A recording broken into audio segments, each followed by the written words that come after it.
পৃথিবীর মোট আয়তনের প্রায় ৭১% পানি এবং ২৯% স্থল।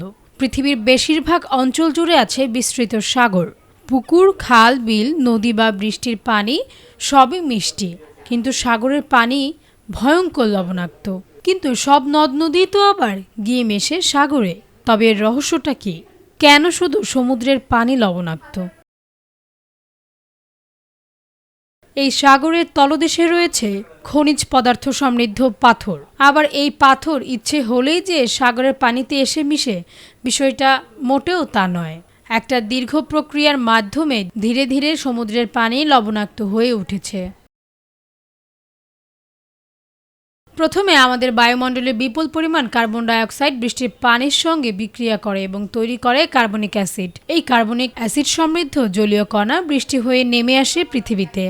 পৃথিবীর পানি ভাসিয়ে দেয় পুকুর, খাল, বিল, নদী, নালা, সমুদ্র।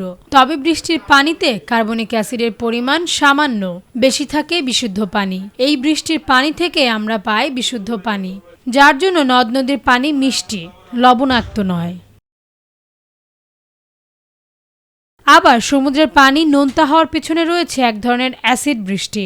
সাগরে প্রায় এ ধরনের অ্যাসিড বৃষ্টি হয়, ফলে সমুদ্রের পানি হয়ে ওঠে অ্যাসিডিক। আবার সাগরের তলদেশে রয়েছে ক্ষারীয় খনিজ সমৃদ্ধ মাটি ও পাথর। এরাই এই অ্যাসিডের সংস্পর্শে এলে ক্ষয়ে যায়, যা থেকে প্রতিনিয়ত উত্তপ্ত ম্যাগমা লাভা বের হচ্ছে। এছাড়া সমুদ্রের তলদেশে রয়েছে বিশাল খাত, গিরিখাত ও বিশালকারের গর্ত। সাগরের তলদেশের পানি যখন এসব খাত ও গিরিখাত ও গর্ত ঢুকে পড়ে, তখন ম্যাগমার তাপে উত্তপ্ত হয়। এই উত্তপ্ত পানিও সাগরতলের পাথর ক্ষয় করে থাকে, ফলে ক্ষারীয় খনিজ এসে মিশে সমুদ্রের পানিতে। ঘটে অ্যাসিড ক্ষারের বিক্রিয়া। আমরা জানি অ্যাসিড ও ক্ষার বিক্রিয়া করে তৈরি হয় লবণ ও পানি। এভাবে সাগরের পানি হয়ে উঠেছে লবণাক্ত।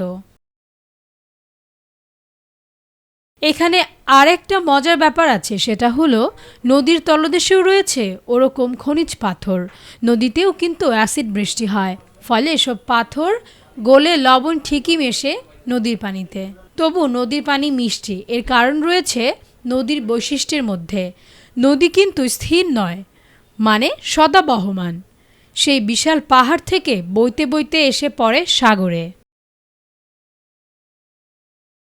তাসনোভা ঐশী, ভোরের পাতা।